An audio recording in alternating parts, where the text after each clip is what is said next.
P&R with Adam R.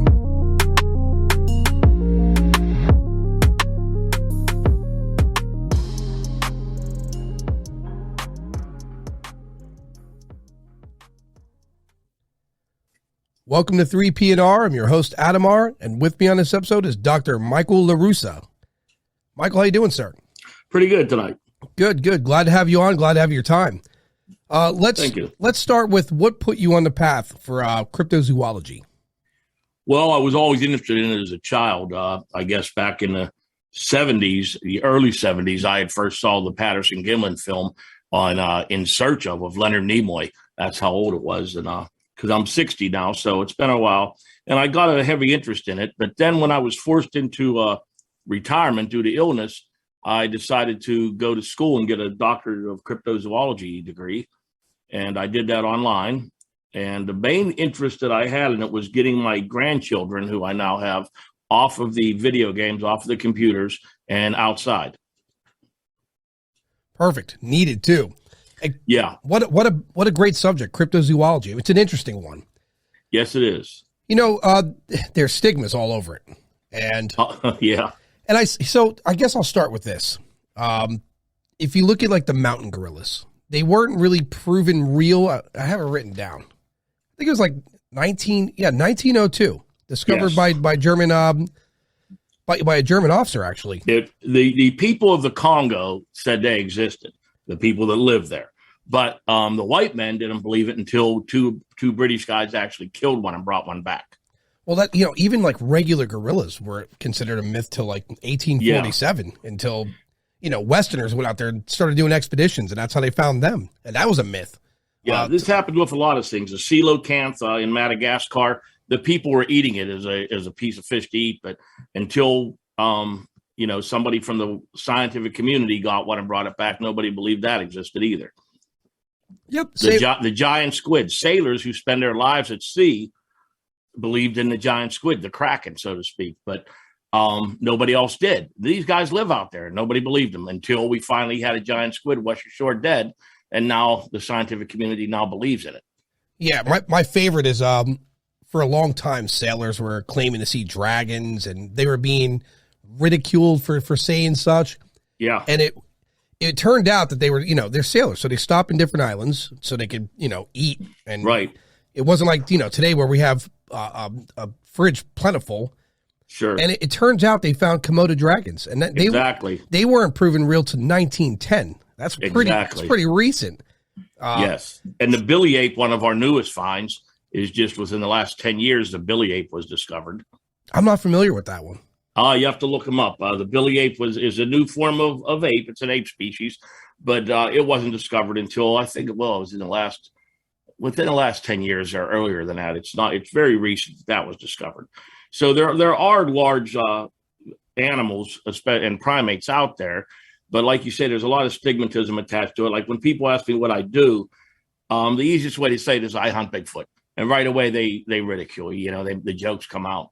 Yeah, but that's the easiest way to say it. But actually, a cryptozoologist is trying to identify animals yet identified, right? Because it's a big earth out there, and it's a big ocean, and we believe that there are species out there God put here that we ain't found yet. And to think that we have found everything is arrogance.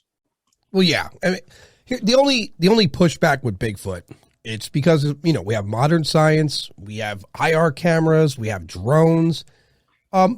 People seem to forget, and even me, I'm guilty of this myself. When I first started getting involved with this, I'm like, there's no way. I think we would have found this by now. But when you look at the vastness of the woods in North America, 740 million acres. Yeah. And don't forget, you have a canopy.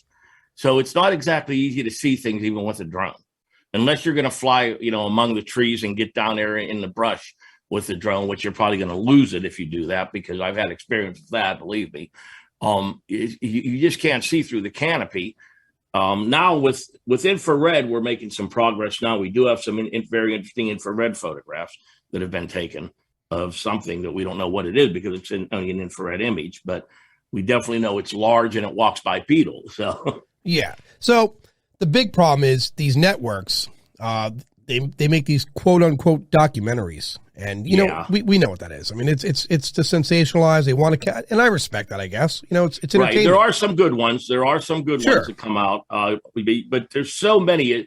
Bigfoot right now is such a popular subject that everybody's just throwing everything out there. And there's so much misinformation being cast out there. And then you got people that are so misinformed. They say, well, with trail cams, how come we haven't seen one yet? Well, if you've ever been deer hunting, a trail cam only covers maybe in thick woods, maybe 12 to 20 feet. And, you know, that's not really a lot of area if you consider the amount of forest land that's just in North America. And I'm not even counting Alaska yet, you know. Yeah, and you're also talking about creatures that have binocular vision like ours. So they would be observant. They would notice something abnormal in the area, I would imagine. And if they are intelligent, which is the school I subscribe to, that they are very intelligent, more human than ape, that if they want to avoid us, they definitely can because like I said, I subscribe to this school that they are very, very intelligent, more human than ape, you know, maybe kind of like a missing link. Yeah. I mean, you consider like Gigantopithecus, I believe I'm saying that right? Yeah. Gigantopithecus is, I don't know, because we don't have a Gigantopithecus to study. I don't know if they were as intelligent as today's Bigfoot might have been. Right. But they certainly weren't intelligent ape, you know, by all means, but I don't know if they were intelligent as what I would say today's Bigfoot are. And I don't proclaim that Bigfoot does exist, but I won't say he doesn't exist either. I'm with you on that. I'm not going to say I don't believe, because I've never gone out there myself. I think it's irresponsible to sit back and say, well, it's fake without putting the legwork in to find out. And, well, I'll put it this way. Do I believe that he could exist? Absolutely. Absolutely. A creature like this could exist in today's forest lands.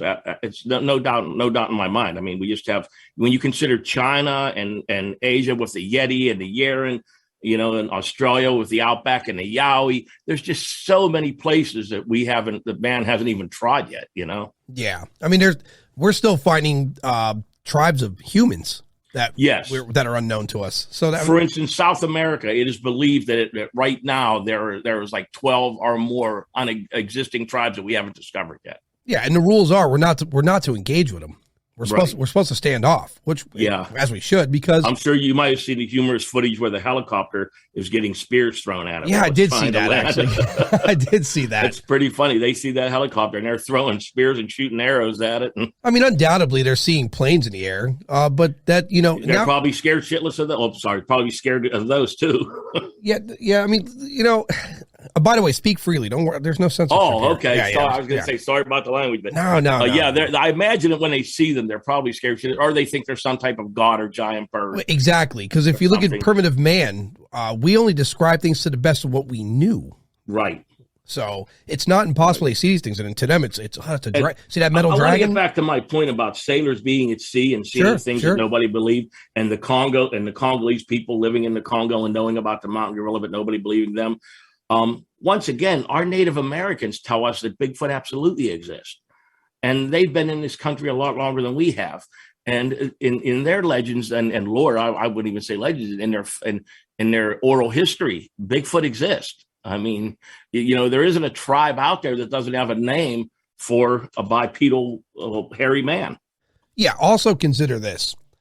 The Native Americans were hunter-gatherers, so when food was not plentiful where they were, they had to go into the woods and search. Exactly. And so, I mean, they spend a lot more time in them than we do. Yeah, I mean, and when you're a hunter-gatherer, you have to utilize stealth. So they're moving around out there very quietly. So if a larger creature's there, it would be almost unaware of their presence. Sure. And with today's modern equipment, it's almost impossible to be completely stealthy. I mean, we set up tents and we go out there with nobody. We don't want to sleep in the rain, you know, like they did. We carry tents in and our cell phones. And we're doing all kind of activities and stuff using our equipment. And they didn't have that. So they were pretty much like a part of the forest, whereas we are an intruder in the forest when we go in. And we're not exactly subtle.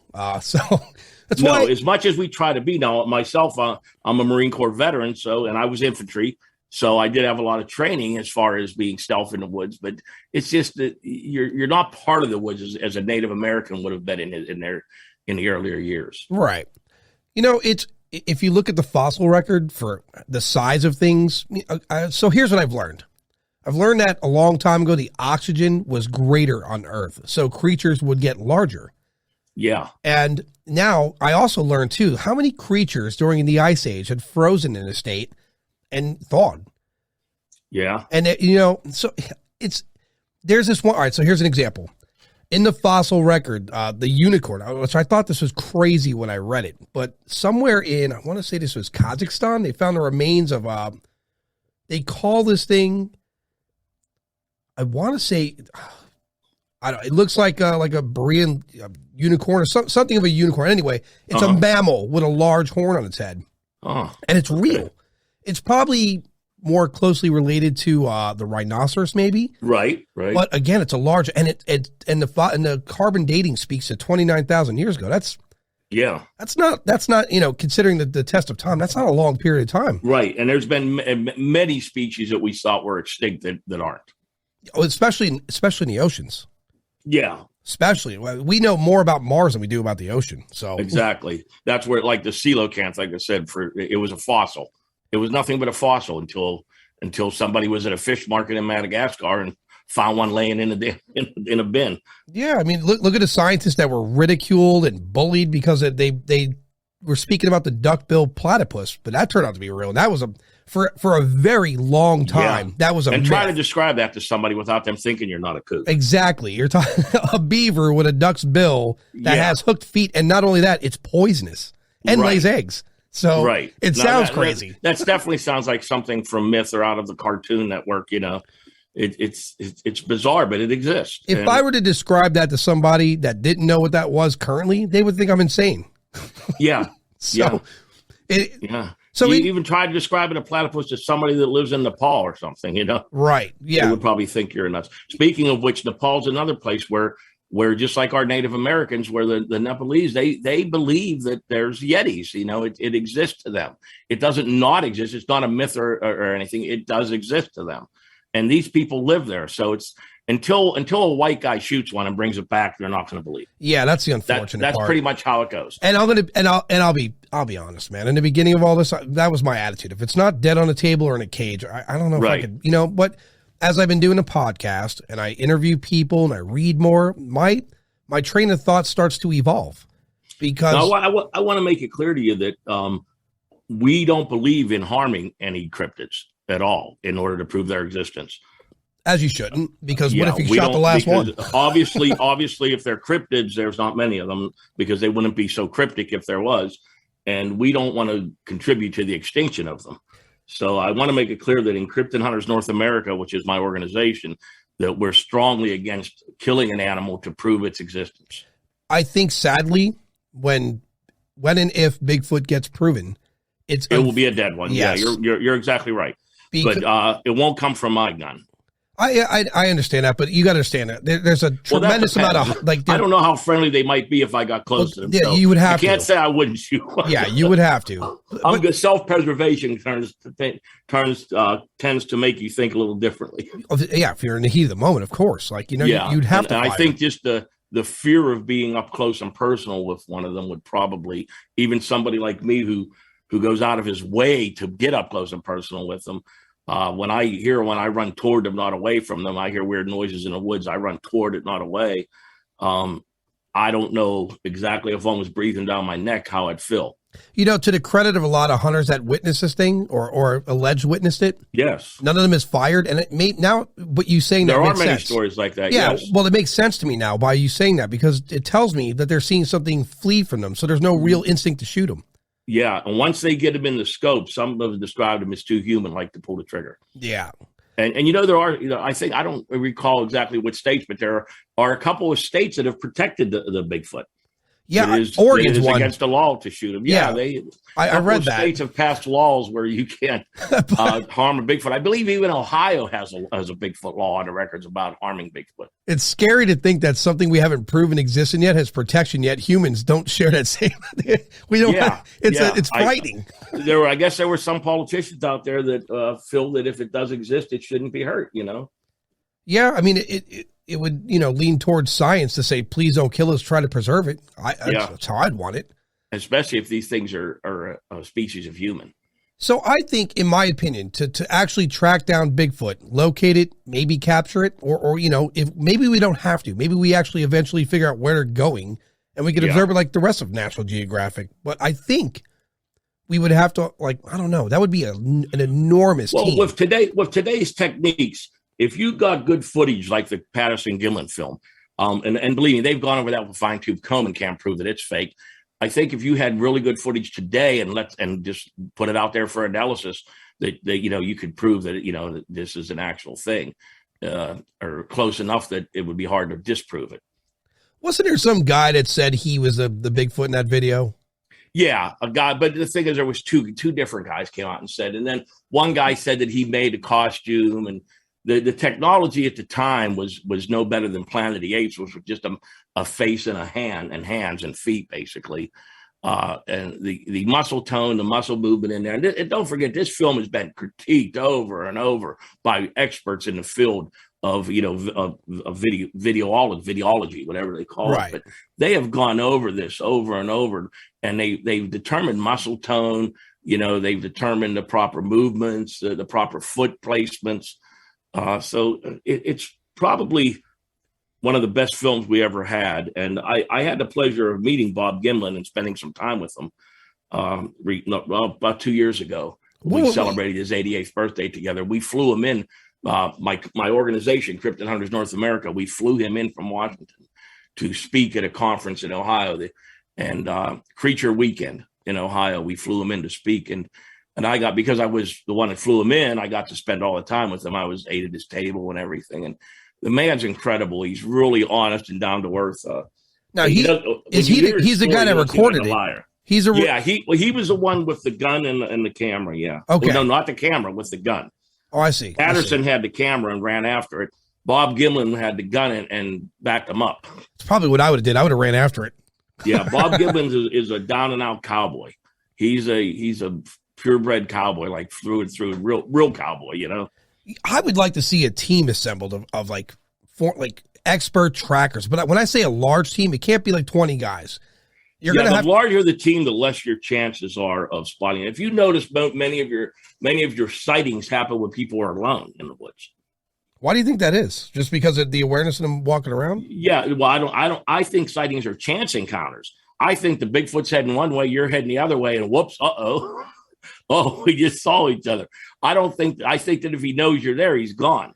Okay. And then we also have the theory of youth, where, when a lot of times in the spring, you'll see stories of bears, male bear cubs in the city, because they don't know where to go, because bum's kicking them out and they can't go to a territory that's run by another papa bear. So they're on the move all the time. And these juvenile Bigfoots, the males, when they have to go find their own territory, they kind of are curious, and they go out and get in trouble a little bit by popping up where people are. Now there's these people in these videos I see where they're banging on trees and they're yelling. Yeah, a lot of that stems from just primate activity. That's what primates will do, is they bang on trees. We observed this in the great apes, and they're doing that because they believe that Bigfoot is a great ape. And they're hoping that they get responses from that. Whether or not it works or not, I don't know. I've banged on trees myself, and I've heard wood knocks back, but there's no way of knowing what was knocking back. It could have been another person that could hear my knocks.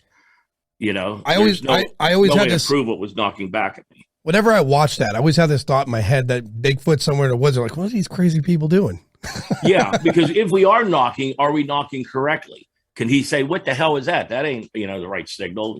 It's like trying to do Morse code and you don't know it. Trying to send a signal in Morse code. If you just hit the button and make a bunch of clicks and clacks, the guy on the other end doesn't know what the hell you're saying. Well, when you look at apes or gorillas when you see gorillas communicate, and I don't mean when they're thumping chests and making sounds, that's an alpha thing. But when they're communicating, they're making eye contact and making small gestures, and they're relevantly quiet. Yeah. Yeah, they do. They do have a system of language, though. They do have whoops and hoots and oohs and oohs, and you'll notice guys do those in the woods too. I'm guilty of it myself. I've made several Bigfoot noises in the woods, and I've heard responses. But what was responding? I don't know. I couldn't see it. It was far away. Was it another Bigfoot hunter? Was it just some kids in the woods around a fire? A lot of times you can tell when it's a human making the noises. Sometimes it's painfully obvious. Which makes me think they could too if they're out there. They're probably like, these people are nuts, man. Let's not mess with them. They're out here for they got weapons. I'm just trying to eat some fish. Right. Now I know I don't know if you've heard of the Sierra tapes. These guys went so far back in the woods in the 70s that they had to take horses for a while. First they took SUVs, then horses. Then they had to get off the horses and walk. They were so deep in the Sierra Nevada mountains that like nobody could be there. And they have these incredible recordings that they made. What year is this done in? Audio. It was in the 70s, 60s, and 70s. And if you look up the Sierra recordings, I believe they're called, you can listen to them online. They're incredible and they're really unique. You can hear like almost a language. You can hear communication between two strange creatures. Eventually I'm going to go do a documentary, right? I'm going to travel the country, it's going to be everywhere I stop, all the big ones, the UFOs, the ghosts, Bigfoot, all the big ones. I'm going to do it, right? And I've been thinking to myself, if I'm going to get Bigfoot footage, I'm going to need one. It didn't dawn on me until I was watching a show called Survivor Man. Uh-huh. And Survivor Man, very good show. Yeah, he goes out by himself. Yeah, he holds his own camera. There's no cameraman, no crew. Yeah, so based on what I saw from him, you could very easily get lost in woods, even near a city. You turn around really quick. So I would have to have experts, and I would for protection, obviously weapons. Yeah. But then fortunately, I know how to read a compass. So, and maps, which was a skill that Uncle Sam taught me. Yeah, so I'd have to. I get lost, but I can always find my way back. Yeah, I'd have to get savvy with that because I don't have a lot of that survival training, and that's why I would have to bring experts with me if I'm going to do this. If I go out in the woods, it's not going to be for a couple hours. I feel I'll fail. You're talking a week. You're going to be out there because you're going to go deep out there. Right. Satellite phones in case of emergencies. And I would want to really trace this thing down with some experts, not me. I'm not an expert. And even a week isn't really sometime long enough. I'll give you, for example, the people in the Congo, whenever they were looking for the mountain gorilla, they would say that, these guys come and do an expedition for a couple weeks and say that that the mountain gorilla doesn't exist. We lived here all our lives. We're telling you it's there. They said you can't come out here for a week and tell me it doesn't exist. That's true because those gorillas are all their lives and maybe saw it one time. Yeah, those gorillas are. It turns out those gorillas are sitting there staring at them the whole time, just kind of like keeping pace on them at some distance. That's that creeped me out when I read that. Well, when you read about people not knowing that, look how many deer hunters go deer hunting and don't see a deer. That's true. 2 weeks in the woods, they don't see a deer. And we know there are thousands of deer out there. But I have many friends that come home skunked after 2 weeks of hunting. They spend 2 weeks, going out every single day. And then they said they never saw a buck the whole time they were out there. Yeah. The one thing I hear common from hunters is that the most common creature they're coming across when they're like looking for deer or elk or whatever are boar. They find a lot of boar. Well, unfortunately, the boars have been released into our wildlife here from ranches and stuff, and they're actually a problem in many states. They're a problem in the country. I was reading about that. Yeah, in a lot of states, you can just shoot them randomly. They don't care. The game commission just allow you to kill as many as you want to eliminate them. I hate to say it, but indigenous. It's kind of strange to me in a country where I think the hungry in America numbers in the 600,000 mark, some crazy number like that. Yeah. And then when you look at a population of wild boar, it's like the 2 to 2.5 million mark. Well, Texas and Louisiana, when you shoot them, they do have food banks set up for you to bring them to. Yeah, you'd think that'd be everywhere. I guess they're quite delicious. Here's an idea for a network. If you really want a good show, get a bunch of hunters, make it a competition, and they're out there knocking off these boar and they're feeding the homeless. Yeah. Well, I don't know why that's not being spoken about. Well, it like I said, it is being done in a way. There are most of the time when they shoot these things, they do bring them places. Yeah. And they are set up to feed the hungry. Because I guess the meat's really good. I mean, it's pork, I'm gonna look deeper into that. In fact, I'm gonna start. I'm gonna corner some finance people and ask them like, hey, if you really want to bounce budgets, but that's another one. Yeah. Moving forward into Bigfoot. Give me a call because I'd love to go out and shoot them. Yeah. Well, I'm not a hunter, but I would do it. We do have some here in Pennsylvania that have escaped from ranches. They had closed hunting ranches where you could pay to go hunt wild boar. And those fences don't keep them in. They dig underneath them. They burrow around them. They get out. And now we have a thing in Pennsylvania where we can shoot them. They want them eliminated. I'm reading here I can't believe I'm reading this. And so here's another thing for cryptid. If you're out there looking and you're in the woods, it's nighttime, it's dark, you don't know what you're looking at. A boar in 2007 was shot in Alabama, and it weighed 1,051 pounds. That's Hogzilla. They call him Hogzilla. That is insanity. Yeah, that was the name given to him in the hunting community, Hogzilla. The size of this thing next to this person. Yeah, that boar could kill humans. And then there are a couple of hoaxes online too of boars that are like I don't know, like 2 stories tall hanging up. Well, but this one you can see is legit. There's a bunch of hunters standing around them. I've seen the hoax pictures too, but yeah, the Hogzilla is an actual boar that was killed, that is on record as the biggest one killed in the United States. I wonder how many people go in the woods and they see this thing and they, it's nighttime. Fear plays a big factor. When you have a chemical response to fear in the dark, your mind, your default to logic starts to fade away a little bit. And sure. They do attack. Boars will attack. Yeah, and you start entertaining your deepest, darkest fears. And then you could almost project that if you wanted to. That's how powerful the brain is. But that being said, think about it now. If let's say I'm Bigfoot, I could eat meat, I could eat vegetation. Yeah, I think it's doing okay out there in the world. Oh yeah, there's definitely enough food out there for it, and don't forget we have deer hanging in trees. How the hell they get up there, we don't know.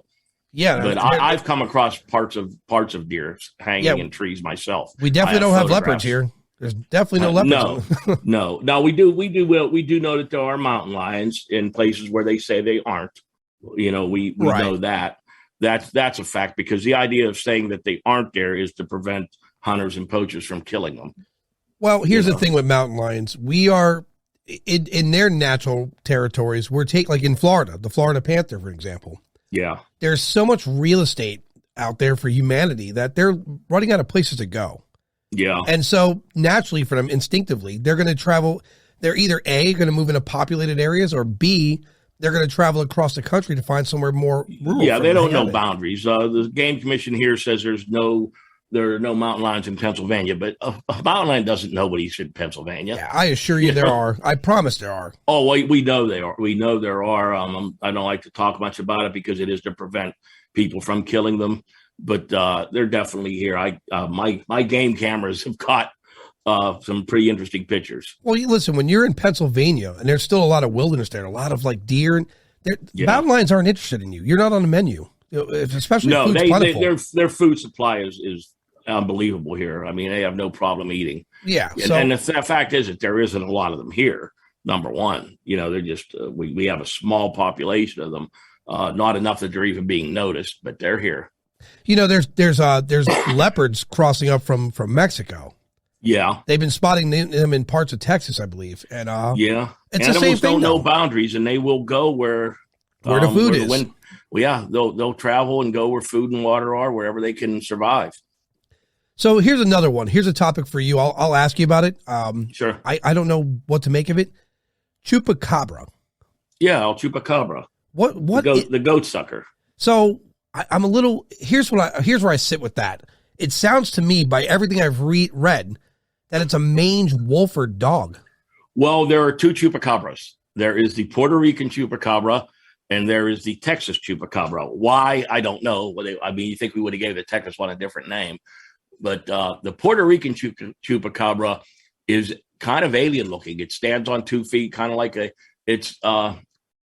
small kangaroo, a very small one, wallaby sized, but it has spikes on its back, like iguana, and it has large eyes, claws, and we have many sightings of this in Puerto Rico.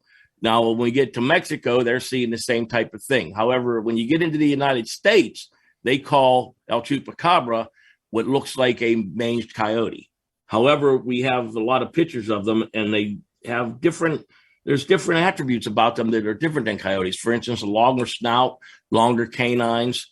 And we have a lot of videos of these Chupacabras. We even have a police video of one that a woman police officer took on her vehicle camera. Huh. I haven't seen that one yet. I have to look it up. Yeah, she follows it down a road, and it turns sideways, and that's when you can see how long the snout is, and the canines are actually hanging over the lower jaw. Yeah, So it looks like a mange coyote until it turns its head. I used to watch this show a long time ago called Monster Quest on History Channel. They still show reruns of Monster Quest from time to time. So on one of the episodes, they were talking about that Chupacabra, and when I saw that image, to me, 1,000% that was a mange wolf or a coyote or something, right? And then I start, and of course that caught my attention. So I start reading more to learn what I can. And by description, what you said earlier about the spikes on the back and the way it was standing. Yeah, that's the Puerto Rican one. So that makes me wonder.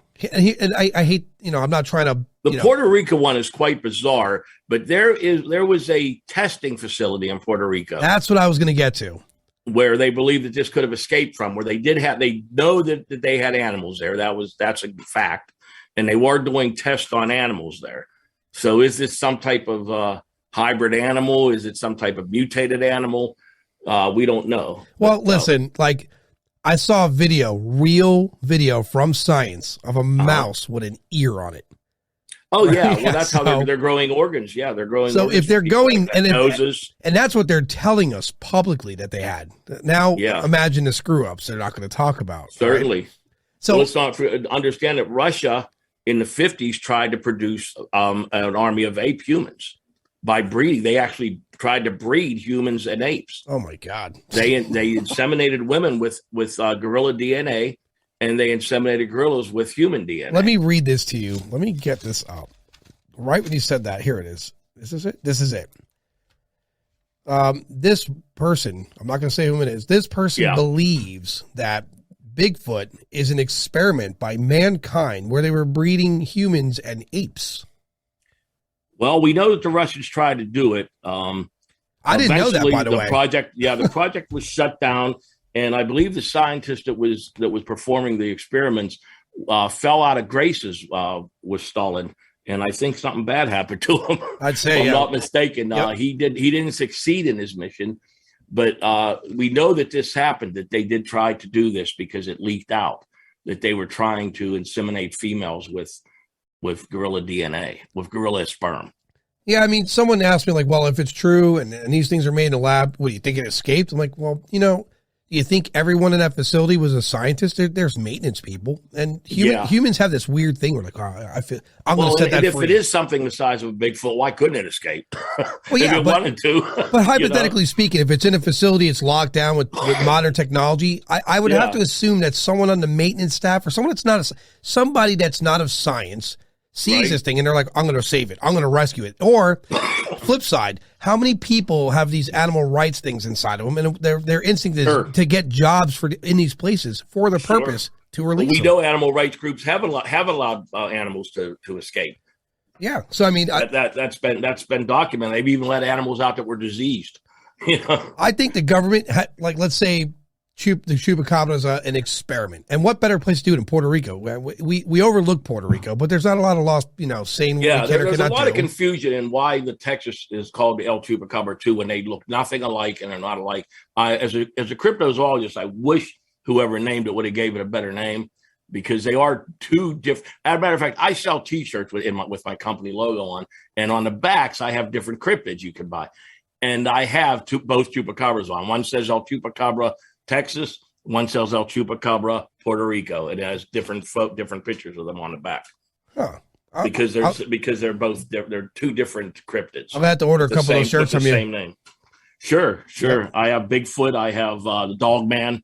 I have Mothman. I have El Chupacabra. There's what I wanted to. Let's dive into Mothman. I don't know what to make of that one. I saw the movie, I think it was Richard Gere. Yeah.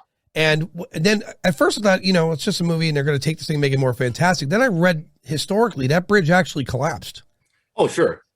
Yeah. Now, Mothman most recently has been sighted in Chicago, in the city of Chicago. There are videos you can look at online of Mothman up on these skyscrapers. So, I mean, what is it? Actually flying away, too. Actually taking off and flying away from a skyscraper. Are they just observing? Mothman, at first, it was believed, they had a place called TNT down there in West Virginia, and it was where the military stored munitions during back in the 50s and 60s. And that's where this Mothman was first sighted. So a lot of people believed that it was a government experiment gone wrong. I did read that. That didn't have something like an explosion or something like that, right? Yeah, you can go down and tour the place now. All that's left there are bunkers that they used to store the explosives in, and some old buildings.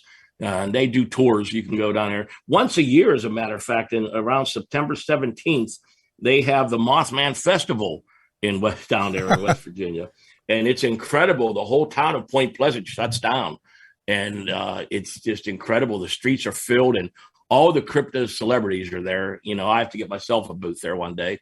But they have booths set up there, and everybody talks and sells their products, and it's quite a cryptozoological jamboree, actually. In the world of crypto, what do they believe the Mothman is?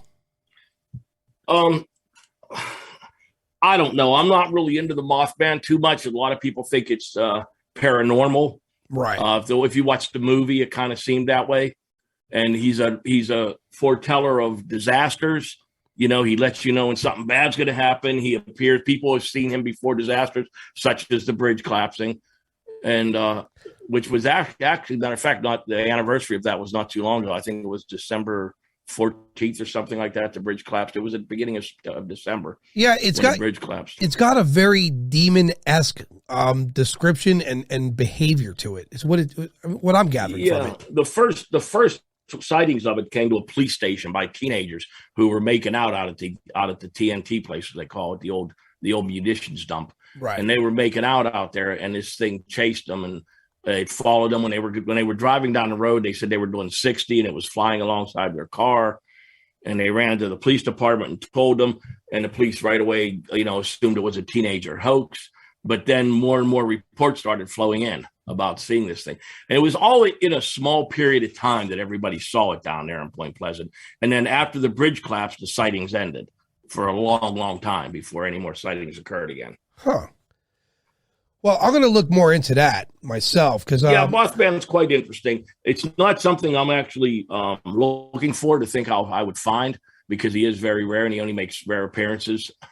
Yeah, and it gives me a very demon-esque kind of feel. I would almost think that it was. I forget the name of this movie, but there's this movie where there was these observers and they were only there when tragedies happen, and very few and far in between. And I get that kind of vibe from it, right? So yeah, that's what they say about Mothman. He is a foreteller of disaster. So let's move into what studies. You don't want to see him, in other words. If you do, something bad's going to happen. Yeah, I'm a little different. I don't know. I got this bad habit of running towards things I shouldn't run towards, right? Yeah, so. yeah. But with him, it's different because it could mean death. It's true. It's true. But I'll document it on the way. Yeah. So, all right, what studies have you done thus far? Probably more going to lean towards Bigfoot. That has given you some sort of feeling of it's real. Well, naturally when I started out, when I made the organization Cryptid Hunters North America, like I said, it was to start getting my kids out, my grandkids and my nieces and nephews off their butts and out into the woods, and it worked. It worked so well, as a matter of fact, that I ended up speaking in front of children's groups like the Boy Scouts and stuff, and taking kids out and getting out in the woods and teaching them about tracks, about noises. Basically, though, it's a lot about just having them be aware of the woods. That's what we do. More than finding a Bigfoot, they're very aware of the woods. We teach them about deer tracks and other tracks. But most of my studies have done, and I've traveled all up and down the East Coast primarily, because that's where I'm located. So I've done most of my studies between New York and Florida. And we did skunk ape studies down in Florida for about 2 weeks. We were down there. I do Bigfoot studies right here in Pennsylvania and Ohio. We go to Ohio a lot.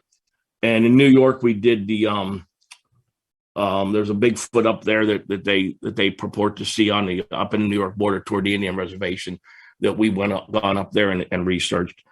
But primarily, most of my Bigfoot research has yielded some pretty good results. I've heard noises in the woods. I have many recordings. I have a lot of tracks, which are pretty interesting. When you find a track in the middle of nowhere in the woods, it's pretty amazing, especially when you know, because it's not a hoax. Because when you go on these investigations, the number one thing that you come across are hoax and misidentifications. Misidentifications being number one. It's somebody that saw something else and thought it was a Bigfoot. Number two is hoaxes. And then there's number three, where It's just something you can't explain. And that's the interesting one. And I have quite a bit of documentation on things like that. Yeah, and that's the best part of it, the mystery, right? That's what keeps people hooked to it. Yeah. Every time I find another track, or every time I record another strange sound in the woods that I can't identify, and I've made contacts with people at the university up here. We have a offshoot campus of Penn State up here that I can go to, where they analyze my sounds that I record, and they can compare them into this computer that has like every sound of every animal in North America or something in it, and they'll tell me we can't identify this. And when you hear that, that's pretty cool. Yeah, people ask me when I get, here's how it works. People ask me questions I ask, and I kind of answer for them. They're like, "How come we never found bones?" Well, how many bear bones do you find? Yeah, I've hunted since I was 12 years old, and I could count on one hand the amount of deer bones I found in the woods. Yeah, it's rare. Like, domestic cats. I noticed this is how I noticed to a certainty. We had a cat, Milo, and when at the end of its life, it left the house because it would wander. Like, it would go out to the back door and wander. Well, anyway, one day it left, and it was pretty old at this point, and never came back. And I think that they go somewhere to die alone, right? And somewhere covered. They don't want to. The only time you see one in the middle of the street is if you got hit by a car. You don't see them dying.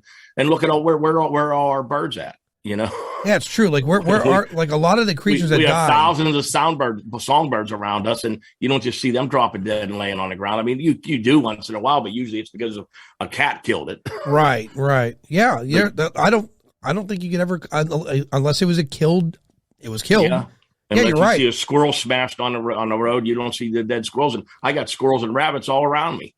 That makes me curious. In the suburbs where I live. Where are these animals going when they perish? Well, if you've ever noticed, if you put a carcass of a dead animal in a forest, it disappears so quick, especially in the summer. Right. It's incredible how the bugs just tear it apart, and then the critters that come and get it, and they scatter the bones to the winds. Look, when they find a body of someone who's been missing, and they don't find the whole body. Yeah, they find a skull. That's true. And a couple rib bones. Where'd the rest of the body go? It's scattered to the winds, and you'll never find it, ever. Michael, if I said, hey, here's $10 million to your Bigfoot study, how would you spend that money? What would you do to go out there and find Bigfoot?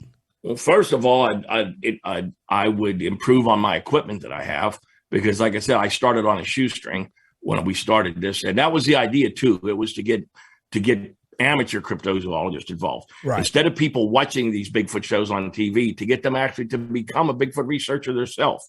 That was the whole idea behind my organization.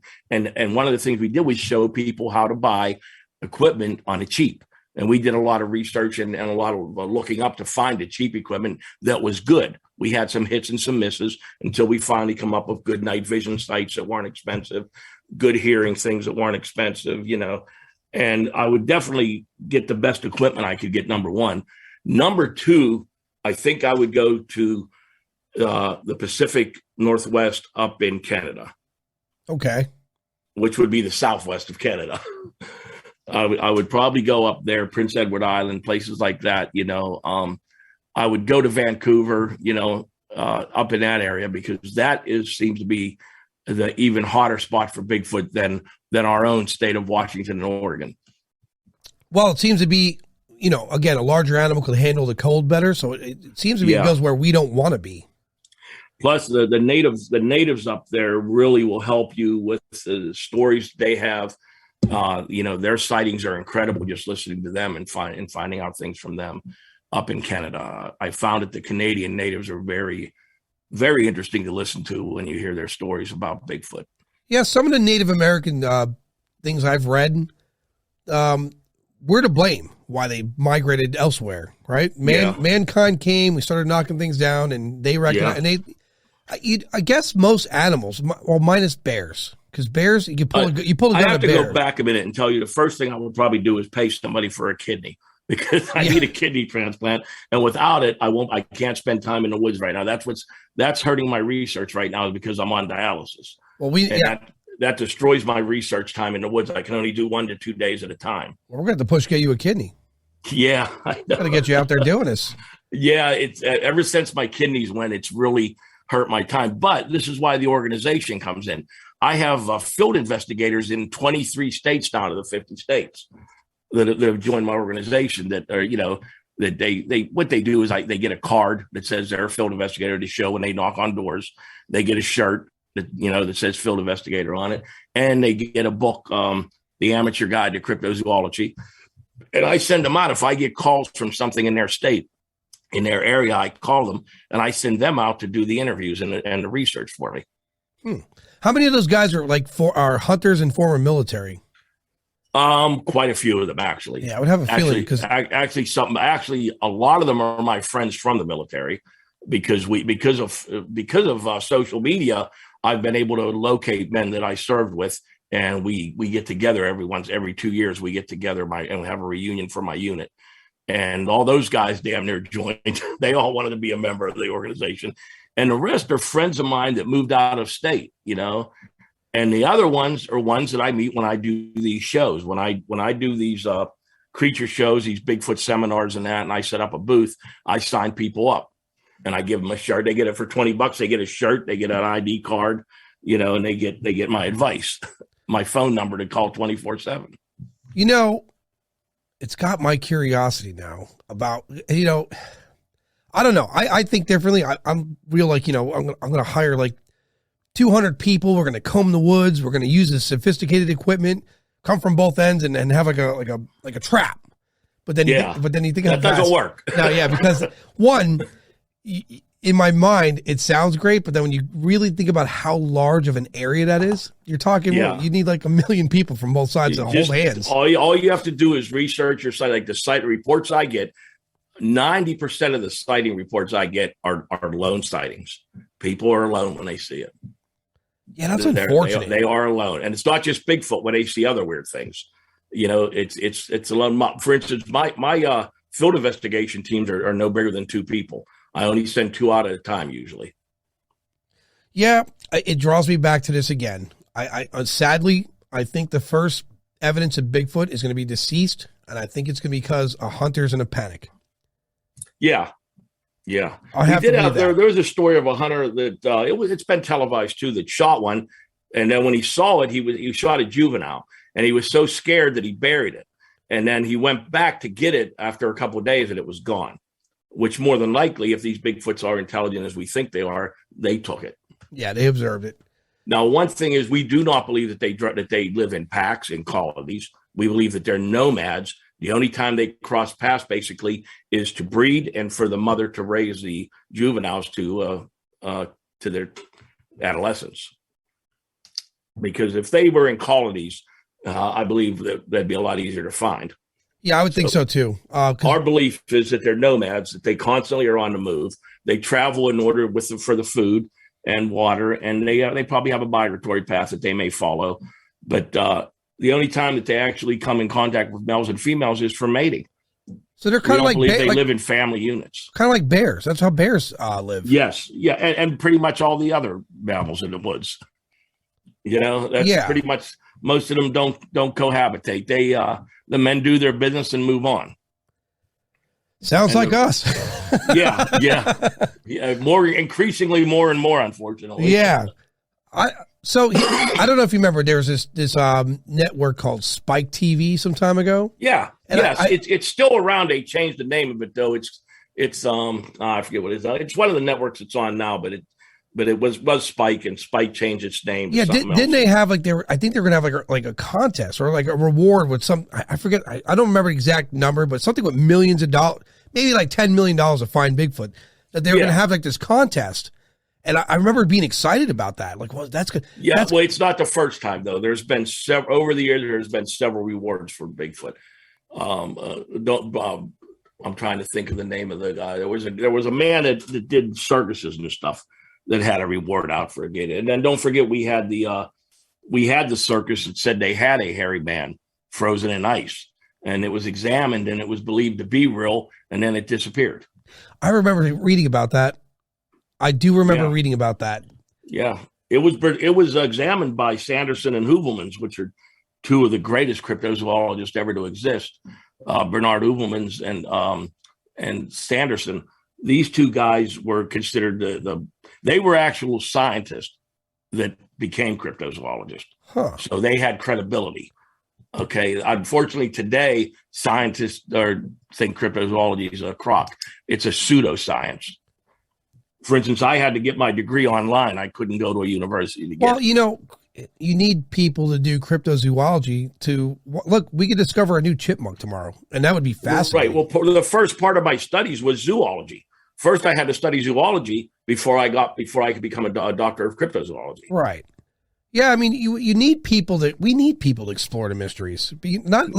Not everyone wants to, or not everyone can go out there and do it. You know? Unfortunately, right now, with my kidney disease, I spend most of my time giving seminars and teaching than I do actually getting out in the woods and doing research. But I hope that will change once I get a new kidney. Here soon, maybe. I hope I'll get back out in the woods again to spend a few weeks out there. Yeah, here soon. Maybe here soon. You don't know. And listen, an intelligent mind that has the knowledge can influence many people and teach many people. It takes inspiration from one. It takes one person to inspire a bunch. If you can't teach, right? Yeah, I mean, if you don't, one can inspire many, and many can go out there and search, and you never know. That's how the chain of command works. And then somebody finds it, and it goes right back up to ladder. My biggest reward is seeing the kids get out there. That's my biggest reward. I mean, don't get me wrong. Most of my field investigators are adults, but I do have a lot of kids, and a lot of the kids, they just love listening to my lectures when I give lectures and show. I bring all my equipment. I throw the equipment out on a table. I let them play with it. Let them look through the heat vision. And you're at a seminar and there's hundreds of people walking around at these shows and they're looking through the thing and looking at the heat vision, and it really gets them into it. So, speaking of the my heat, biggest reward is seeing the children get out there and get off their butts and get in the woods. And that's a great thing, and I commend you for that. That's needed because I see too many people today. They're face down on a phone. Yeah, that was my grandchildren, and it just drove me nuts. So I just decided to. If you tell a little boy you want to go outside, no, you say you want to go in the woods and hunt monsters. Hell yeah, pap! Yeah. Attention grabbed. Yeah, and really it was just getting them out there more or less. And I didn't always take them places where I thought there were monsters or Bigfoot sightings or any other cryptid sightings. I just wanted to get them in the woods. But once you got them out there, just teaching them about the animals and scat, showing them scat and telling them what kind of scat this was and that was. When they see you can identify that by footprints and scat and different signs, they really start getting into it because they want. Then you quiz them. What's that? What kind of scat is that? I saw a documentary. I'm looking it up now, and it was all at nighttime in Africa. They were using I guess infrared cameras, and you could see even small animals so far away. But then that's a wide open plain though. Right. It made me. I remember watching. It's a lot harder in the forest of Pennsylvania and the United States because of the trees. Like these things get behind a tree and that's it. Because those trees are thick and they're ice cold. So it would. Yeah. And Bigfoot is notorious for many of our sightings peeking around a tree. A lot of people that's the extent of their sighting is they saw the hand and the face coming around the side of a tree, and that's it. That's the sighting, That's exhibited in the ape world a lot too. Yeah, peeking. They like cover and concealment. First thing they teach you in the Marine Corps too. It bothers me because when I read this study on the mountain gorillas, and these guys discovered that when they did realize where they were, and they were like, oh, there they are. They were watching them the whole time. And then you have this other idea of like you're in the woods looking for Bigfoot and they're just watching you the whole time. Yeah, sure. I believe they always know when we're there, but we don't know that they're there. I really hope that some network comes out or even some billionaire and he's like, here is $20 million for whoever finds Bigfoot and capture. Because, with that kind of money on the line, I would be better off not having the reward money with having the money to facilitate finding Bigfoot. Well, that's what would help me out. I get that, but unfortunately, you know how America works. Or bringing home proof of them anyway. Yeah. I said, I really don't want to kill one or capture one. Like I'd love to get some good footage of one and get some great DNA, because, here's the thing about DNA too. And this is what gets me with the scientific community. We've brought not just myself, but many cryptozoologists have brought in hair samples, skin samples, and they come back unknown. So doesn't that tell you that if it's unknown, then there is something out there you don't know what it is. Am I not correct in that? I don't. No, understand. I mean I agree. It could they be say, a simple. well, this is hair from an unknown species. We can't identify it. Could be a squirrel. Well, then that tells you that there's an unknown species out there. Yeah, I think there's. Look, the more I watch documentaries, the more I learn about animals, the more I see it's when you're seeing these documentaries and they're filming these creatures. They didn't just walk out and find them. They're looking, and then you're getting all the cut footage, right? You're getting all the good stuff. Oh yeah. Oh, you should tell. Yeah, I edit a lot of my tapes when I make them because I mean, you got to understand now with body cams and stuff. I'm starting to get into wearing those. It's a lot better. Yeah. Because now 90% of the time when you're moving around in the woods, the camera's not in your eye because you have to pay attention when you're in the woods. And if all of a sudden a Bigfoot would pop out and so I'd see his face and my eyes would light up. By the time I get my camera up, he's going to be gone. If I could even think to get it up. A lot of people are saying, well, why didn't you get a picture of it? Well, when you're startled by something like that, and it's not like he's going to stand there and do a dance for you. He's not going to put on a show for you. He's going to disappear just like a deer or a squirrel or any other animal would when they see you. You surprise a deer in the woods, and what's he do? He takes off, right? Right. It's the same thing. For the chance of you getting a good picture of it is slim to none. But these body cams now that are coming out are incredible, and I'm starting to think I want to start investing some money into these things because you can leave it always on, and it's always whatever you see, it's seeing. Right. Or you can have there's a reacting button, right? You can hit a button, starts recording. Yeah, but that's the thing too, where you're going to think to hit that button, especially if you're in that split second. Yeah, you're right. And if you're thinking of running the other way, yeah. If something jumps out in front of you and you're thinking of boogieing, we even have a camera that goes on the end of the barrel of a gun that we've found. I've seen cameras on a pool cue. Yeah. So it's not impossible. It's the quality of the camera now is under question, right? Right. Because if you listen to the episode I do with Douglas Wilson and MUFON, he's Douglas Wilson and MUFON. He's the lead investigator for the United States. He's a great guy. I admire him, and I really envy his perspective and his approach. He really it's really the best word I could find is he's a stickler for it. It's got to be the right camera. You can't just because digital cameras have this habit of it's trying to create the image you're looking at. It's not actually looking at it, right? So it would have to be a really good camera, like a really good quality video camera. One thing about being in the forest is the light changes like with every step you take because of the overhead foliage and stuff. 1 minute there's sun shining through, the next step it's not. And it's really hard for cameras to adjust so quickly to that. Right. I don't know. Like I think you would definitely need really high-end film-fed cameras. Well, that's like I said. If somebody wanted to put up the money, I would rather have the money to buy the equipment than as a reward. Of course, I wouldn't mind the reward afterwards when I found it. But right now, the equipment money would be the best. That's what I really would enjoy if I could have the money to buy top-notch equipment. That would help me out a lot. Yeah, and then the unfortunate part of that is that no one's going to fund that, right? But if you had someone create a 20 million... because the scientific community will not acknowledge the existence of cryptids. But if you get a company out there that for entertainment purposes that say here's a huge reward for any discovery of Bigfoot.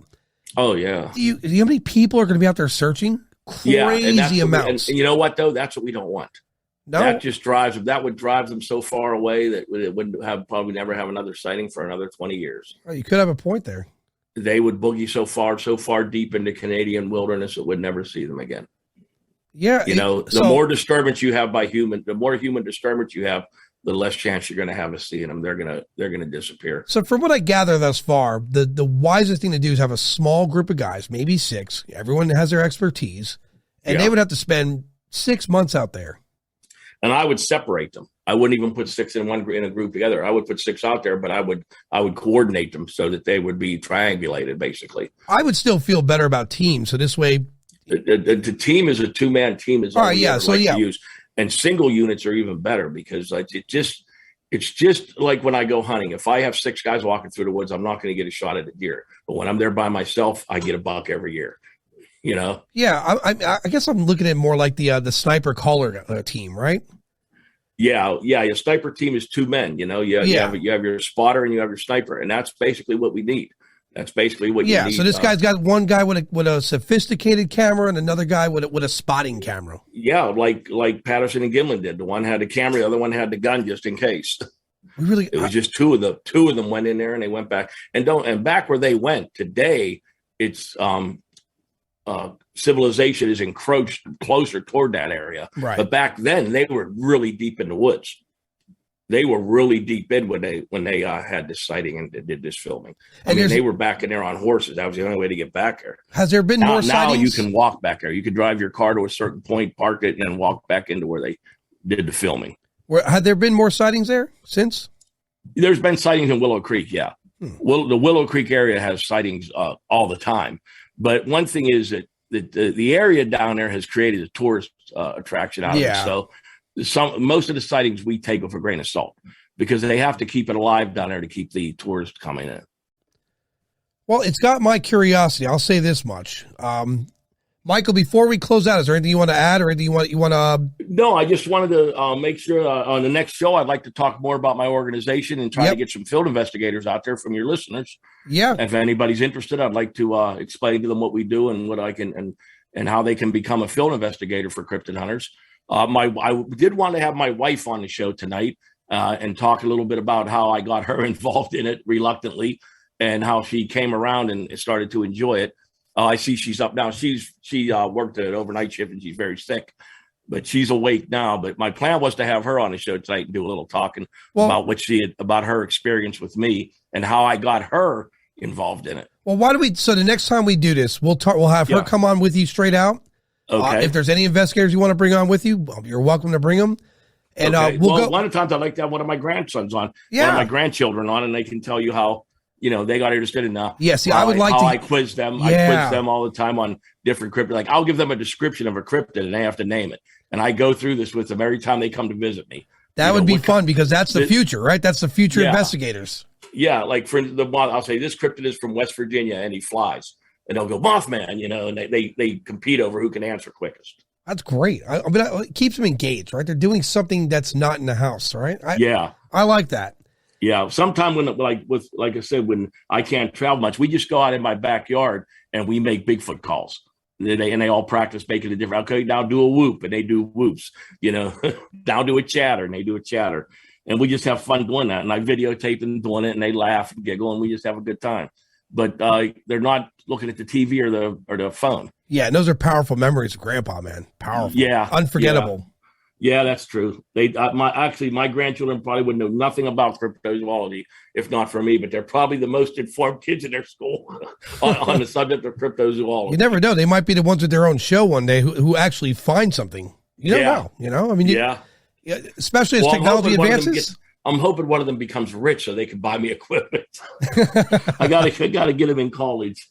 I imagine with that kind of influence, they might be on the road. They might have that. If it's not Bigfoot, some species otherwise unknown to us. You never know. I need one of them to get a degree in zoology so that they would be respected, and then they could do some studies in cryptozoology. Once they were a doctor of zoology, then maybe they would get some respect in the community. Agreed. Well, Michael, I enjoyed talking to you, man. We had a great conversation, and I know we're going to do it again. I'm glad we finally got things to work out good, Adam. I feel like a professional here now. I can't wait till we do the video. Yep, coming soon. Okay. All right, Michael. All right, then we're going to talk afterwards. Yep, we'll have some posts. Everyone, good night. I'll hang on here.